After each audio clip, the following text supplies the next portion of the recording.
दौरान मैं इस मंच पे उपस्थित डिस्ट्रिक्ट डेवलपमेंट कमिश्नर डोडा और उनके साथ यहाँ पे हमारे ही इलाके से और हमारे लोगों के चुने गए द्वारा डीडीसी काउंसलर मुश्ताक भट्ट साहब, हमारे यहाँ अदरीस लोन साहब जो कि एक विभाग के नहीं 2-2, 3-3, 4-4 विभाग संभाले हुए हैं, सिर्फ डिस्ट्रिक्ट डोडा में ही नहीं बल्कि डिस्ट्रिक्ट किश्तवाड़ में भी, वो भी हमारे बीच यहाँ उपस्थित हैं। असिस्टेंट कमिश्नर डेवलपमेंट डोडा फलेल सिंह जी, यहाँ जिनकी अभी तक हम तारीफ सुन रहे थे, हम तो फोन पे ही सुनते थे कि तहसीलदार मरमत जो हैं उनका कोई मुकाबला ना ऑनेस्टी में है ना काम में है। तो आज इस ग्राउंड में जो मरमत के बाशऊर अवाम ने कहा, तो आज तसल्ली होती है कि एडमिनिस्ट्रेशन में भी ऐसे लोग हैं जिनकी लोग भी तारीफ करते हैं। और हमारे साथ एससी कम चीफ इंजीनियर साहब बैठे हैं, पीडब्ल्यूडी के एक्सिन साहब, इंफॉर्मेशन ऑफिसर हमारे साथ हैं, एसीपी साहब हैं, डीपीओ साहब हैं, बीडीओ साहब हैं और बहुत सारे अफिसरान, सीएमओ साहब हैं। मेरी तरफ से आपको सर झुका के आदाब, नमस्कार व आदाब। आज डीसी साहब से मैं कहना चाहूं कि डीसी साहब जिस अंदाज से आप लोगों के ग्रीवेंस सुन रहे हैं, और लगता है कि आने वाले वक्त में ये जनता कहीं पॉलिटिकल पार्टीज को ना बोले कि डिप्टी कमिश्नर साहब को यहां से इलेक्शन लड़ा दो। तो ये बहुत खुशी की बात है कि डीसी साहब इतने डेडिकेशन और इतने सिंसियरिटी से छोटी छोटी बातों का संज्ञान लेते हैं और उस पे काम करते हैं। सिर्फ संज्ञान नहीं लेते हैं, सुनते हैं। मेरी डीसी साहब से फेस टू फेस आज फर्स्ट इंट्रोडक्शन है, मगर जब भी हमने फोन किया या मैसेज लिखा तो 1 घंटा या आधा घंटे के बाद इनका पॉजिटिव रिस्पांस होता है। मैं उसके लिए डीसी साहब का बहुत बहुत आभारी और शुक्र गुजार हूं। डीसी साहब, मरमत के हवाले से आप बात करें, मरमत की जो टोपोग्राफी है, अगर आप डेवलपमेंट का सिनेरियो आप समझ जाएंगे। डीसी साहब, हमारा डिविजनल फॉरेस्ट ऑफिसर जो बैठता है बटोत, हमारा सोशल फॉरेस्ट्री का डीएफओ बैठता है रामबन। डीसी साहब, हमारा जेडीओ जोनल एजुकेशन ऑफिस है वो है असर, हमारा एसडीएम बैठता है असर। और डीसी साहब, इस न्यू रीऑर्गेनाइजेशन में हमारा पीडब्ल्यूडी का एक्शन अब बैठेगा बुधरवा। मैं आपसे गुजारिश करना चाहता हूं कि हम आपकी इस मेहरबानी को कभी नहीं भूलेंगे कि आप अपने इन शुभ हाथों से इसके लिए एक रिकमेंडेशन गवर्नमेंट को भेजें। और आप सिंगल लाइन एडमिनिस्ट्रेशन में डीसी साहब, मुझे लगता है कि आज कोई कैबिनेट मंत्री इतना काम नहीं करता है जितना डीसी साहब कर सकते हैं। तो ये हमारी आउटले है मरमत की, और आप इससे समझ गए होंगे कि हमारी डेवलपमेंट का क्या हाल होगा।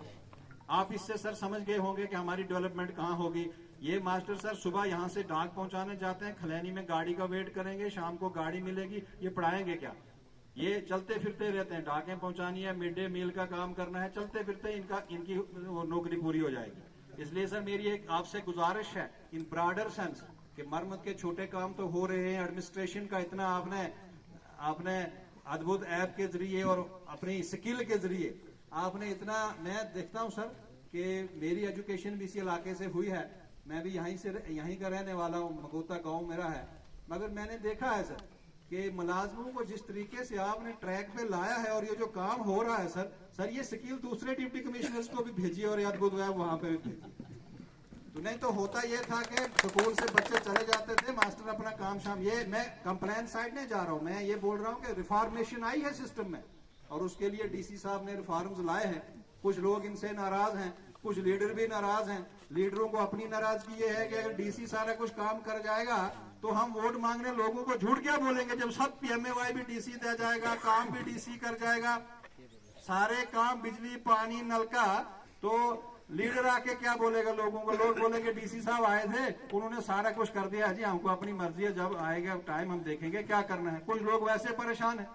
आज मैं यहाँ आके गोवा के इस गांव में मैंने जब बात हुई, अदरीस साहब से भी बात हो रही थी रास्ते में, कुछ लोगों ने एक बहुत बड़ी प्लान किया है कि नहीं जी डीसी साहब गुहा में आ रहे हैं तो हम पब्लिक को सुनने नहीं देंगे, हम अगर नहीं भी आते हम तभी आए कि अगर ऐसा कोई लोगों की पब्लिक की आवाज बंद करने वाला कोई अगर यहाँ पे है, हम डीसी साहब को पब्लिक की आवाज सुना के ही रहेंगे, चाहे वो लोग आए इस महफिल में नहीं आए, चाहे वो लोग इस महफिल में आए नहीं आए। मैं उनसे भी वादा कर देना चाहता हूं कि इलाके की डेवलपमेंट के लिए कांटा मत बनिए, इलाके की डेवलपमेंट इन गरीब लोगों को धोखा मत दीजिए, जितना दे दिया है उतना बड़ा है। मैं डीसी साहब, अब ये मेरा पॉलिटिकल भाषण हो जाएगा तो पब्लिक दरबार है, तो मैं आपसे गुजारिश करूंगा कि डीसी साहब हमारा जो जेडीओ ऑफिस है सर, उसके लिए सर आपसे एक रिकमेंडेशन जाए कि जेडीओ ऑफिस खलैनी और हम्बल का सर, ये जेडीओ ऑफिस जो है सर ये गुहा में हो, सेंट्रल प्लेस है। हमारा सर डिग्री कॉलेज है, हमने बड़े बड़े मंच से भी सुना है, सैंक्शन भी है सर आपके ऑफिस में, एसीआर साहब के ऑफिस में एक फाइल पड़ी है, तहसीलदार साहब ने देन जो तहसीलदार राजेंद्र सिंह जी थे उन्होंने लैंड आइडेंटिफाई करके फाइल भी भेजी है। और सर उसमें भी आपको सर एक आप ध्यान में लाना चाहूं कि सर वो कॉलेज जो है वो तहसील मरमत का है। तहसील मरमत कंप्राइजेस ओनली 12 पंचायत जो है, 2 जो है ब्लॉक की वो बाहर हैं, और उसमें भी कुछ शायद इसीलिए फाइल रुकी है कि उसको आगे करना है पीछे करना है, मगर सर वो मरमत ब्लॉक का है। आप सर टोपोग्राफी से वाकिफ हैं, बिहोता, भड़गरा और गोहा मुगोता सर आप सारे आए हैं। ये सर हमारी गुजारिश है कि वो फाइल आपके पास है सर, उसको भी कहीं हायर एजुकेशन कमिश्नर साहब को अगर कोई रिकमेंडेशन की आपकी जरूरत है सर वो की जाए, ये ब्रॉडर सेंस का काम है। दूसरा सर हमारा सबसे बड़ा सोशल फॉरेस्ट्री, यहाँ स्लाइड्स आती हैं सर, वो किकर्स लगाते हैं, कुछ लगाते हैं सर, हमारा उसमें प्लान ही नहीं जाता, क्योंकि डीएफओ साहब बटोत में बैठते हैं, चंद्रकोट, और ये मरमत कहाँ है और हम कहाँ है, कौन यहाँ से कोई पीआरआई भी उनको रिप्रेजेंट नहीं करता। यहाँ कोई क्लोजर लगना सोशल फॉरेस्ट्री का, कौन उसको लुक आफ्टर करेगा, गार्ड कौन है, उस साइड से सर कुछ नहीं है सर। एक हमारा सर कम से कम हमारा डीएफओ टेरिटोरियल और डीएफओ सोशल फॉरेस्ट्री सर, ये जो 2 महकमे हैं ये सर डोडा हमारा नीर भाई है, वहां जोड़िए। और सर रीऑर्गेनाइजेशन जो सर शायद किससे रिकमेंडेशन गई, कहां गई, यहाँ ठीक, हाँ।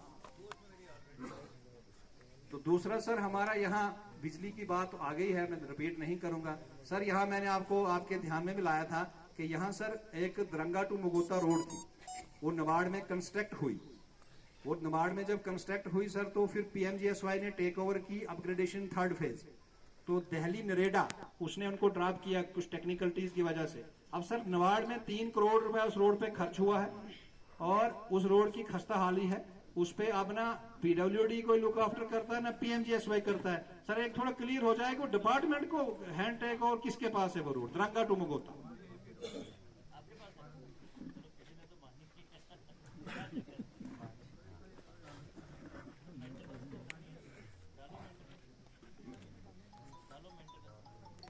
तो सर आपको मैंने ध्यान में लाया था सर, इस स्कीम को कंप्लीट करने के लिए सर लोगों ने, एक तहसीलदार साहब ने ग्राउंड बनाया, एक मेरे गांव के लोग हैं उन्होंने सर डोनेशन में 2 किलोमीटर रोड बनाया है। मैंने आपको एसएमएस भी डाला था, आपने अप्रिशिएट किया होता।